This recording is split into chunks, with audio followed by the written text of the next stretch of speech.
Good. Item 4.1, the recommendation is that Council commit a total of $60,000 in the 24-25 annual budget to fund the Encounter Centre for a period of 12 months, and that the draft annual business plan and budget be adjusted accordingly, and that further feasibility investigation take place regarding the funding partnership and collaborative service arrangements with the Encounter Centre.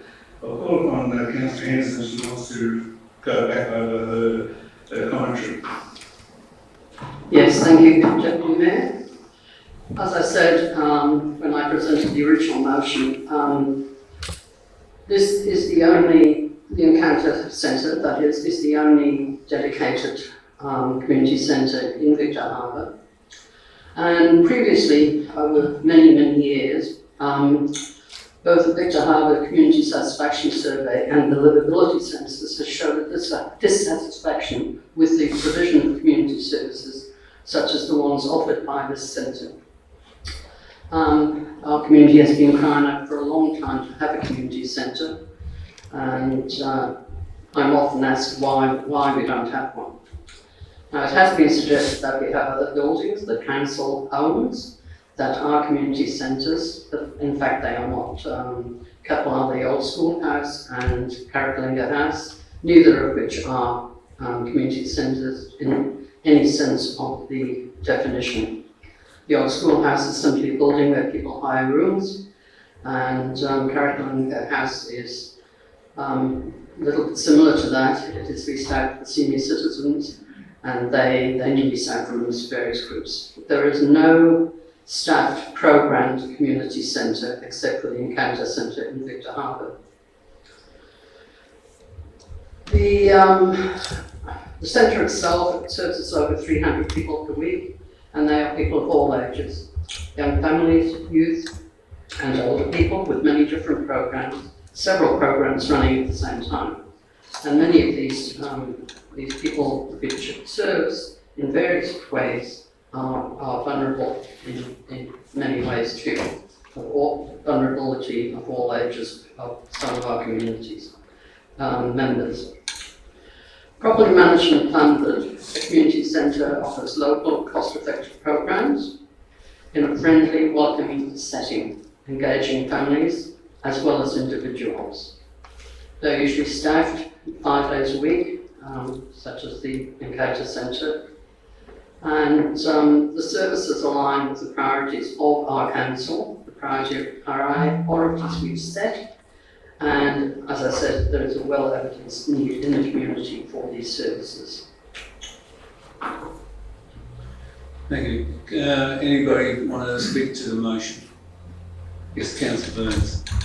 Thank you, Deputy Mayor. I mentioned on the last briefing session we had on the 26th of June that I was supporting the principle of the Encounter Centre submission, but I did request that we receive a detailed business plan as to how they would turn around their financial situation, and also a budget. And I believe a preliminary budget was issued on Friday, but not the other information. So I don't believe that I have enough information at this point to vote on this. And I don't want to vote against it. I just think it should be deferred until we actually get to the next meeting to allow us to get all the financial information to be able to analyse it. I don't think we've been provided with enough information as elected members. So you want to move the adjournment motion? Yes, please. What is your adjournment motion? That this motion will must be adjourned to the next council meeting to allow us time to get the requested financial information to assess. All right. Looking for a seconder? Thank you, Councillor Quaremba. Since we have no debate on an adjournment motion, all those in favour, please raise your hand. Those against? Then the adjournment motion is lost. Division, please. For the division, all those in favour, stand.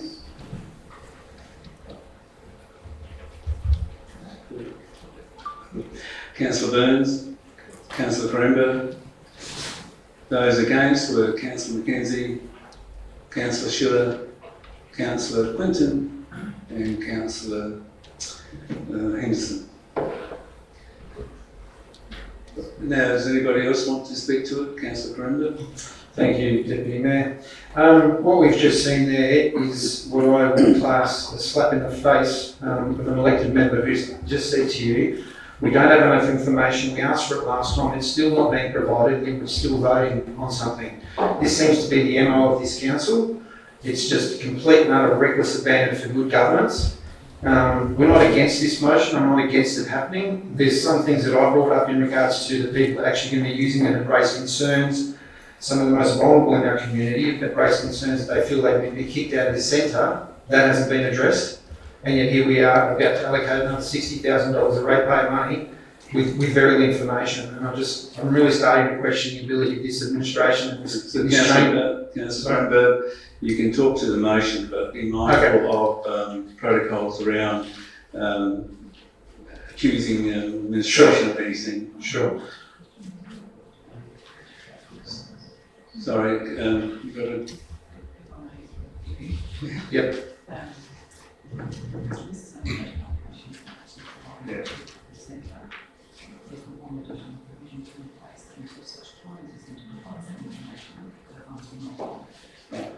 I'll ask the CEO to provide an answer to the question of, because this is only an allocation to the budget, it's not actually, there could be some other ways around putting provisions in place. CEO? Through the Deputy Mayor, thank you.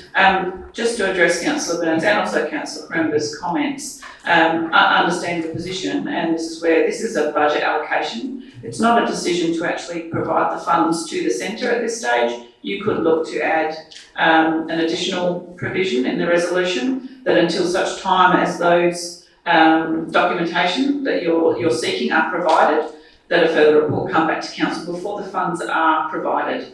So just because an allocation is made in the budget, obviously there's projects that are in place that we do actually go ahead and I'm delegated to go on and deliver. But obviously if the appetite of the chamber is concerned, you can ensure it comes back to the chamber. The budget allocation is there. It does not mean it needs to be allocated to the centre until such time as you have got the information you need and there's an appropriate funding agreement with acquittals and requirements and reporting put in place before the funds are allocated. So you can put those things in place. This is purely an allocation in the budget at this time. Another question? Yes. Yes, Councillor Quaremba. I understand 100% what the CEO is saying, but nonetheless, we did ask for this information, about 2 weeks ago now? I would have thought it'd be more than enough time to get that information. We could have just laid this to rest. My concern is we go and allocate this money, we send them a message that the money's there, and then there's no real pushback or interest in, well, the money's there, we know it's going to happen, and it's just the chamber just votes it through. So why can't we just adjourn the motion? Or I can't adjourn it now, but these are valid concerns that, Yeah, I understand what you're saying. Can you want to move a variation to put some provision, or do you want to turn the motion to put provisions in place? I would like to amend the motion to put provisions in place until such information to do. Sorry? But you can foreshadow an additional motion after this one being voted on. Sure, I'll look at some guidance from the CEO in regards to that. Right. Okay, anything else? No. Councillor Schiller? I'd like to move an amendment to keep the original motion as it is, but also, as Kitro's just mentioned, to stipulate that it needs to come back to the chamber before funds are acquitted, and I'll seek advice as to how that should be written up. Yeah, just we'll wait a few minutes while the CEO works with Katie to draft up the amendment. Yes, got a question, Councillor Burns? So Councillor Schiller, to assist you, so it is the motion as presented by Councillor Henderson with the addition of, and that no funds be provided until a full detailed funding agreement together with the relevant financial documentation from the Encounter Centre are presented to Council for consideration and endorsement.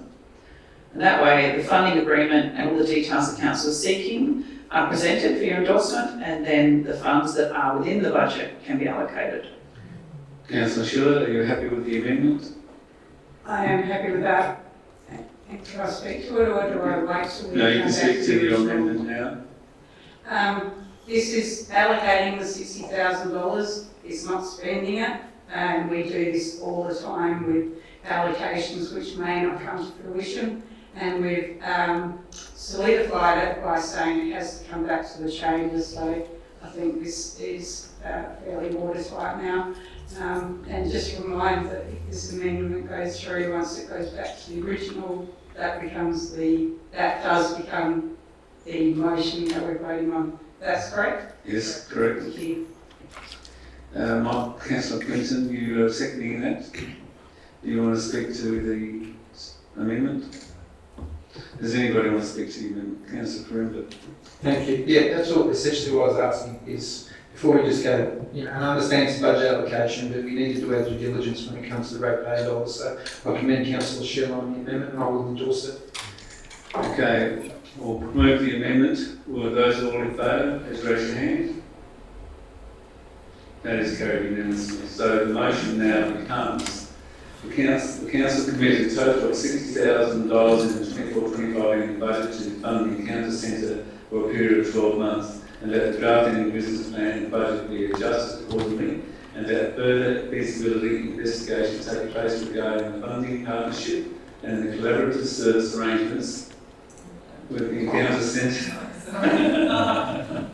Very good. You owe me one. Thank you. No idea. And that no fund will be provided until full detailed funding agreements together with the relevant financial documentation from the encounter centre are presented to council for consideration and endorsement. All those in favour, please raise your hand. Carried unanimously. Thank you.